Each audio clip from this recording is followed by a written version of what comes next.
अब तक मैंने जो कुछ किया उसके लिए मैं तुमसे माफी मांगना चाहती हूँ। अल्लाह के लिए मेरी बातों पर गौर करना। एलिफ कहाँ है? नायला साहिबा, मैं उसे देखने गई थी, वो ऊपर नहीं है। तो फिर कहाँ जा सकती है वो लड़की? अल्लाह ही बेहतर जानता है वो कहाँ गई। आजकल के बच्चे तो अपने बाबा के हाथों से काम छीन लेने के लिए इतने बेखौफ, बेगैरत और बेशर्म हो चुके हैं। बतूल मेरी जान, ठीक हो ना तुम? हमें तुम्हारी फिक्र हो रही थी।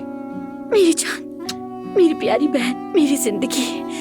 बाबा, हो सकता है आपकी आंखों पे पर्दा पड़ा, मगर मैं अच्छी तरह जानता हूँ इस घटिया इंसान को। बेटा खुदा के लिए ऐसा मत करो। उमर, मेरे बेटे से ठीक तरह बात करो, बहुत हो गया। या अल्लाह, उजान इसका क्या मतलब है? क्या मतलब है? हम क्या करेंगे? ये क्या है? देखो। ठीक है मेरी जान, पुरसुकून रहो।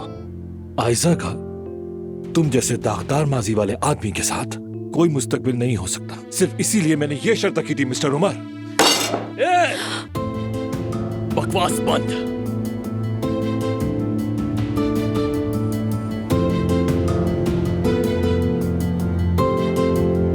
तुम औजान से मोहब्बत करते हो ये बात जानते हुए भी उससे शादी करने चली थी, अब वो इसका अंजाम भी देखेगी।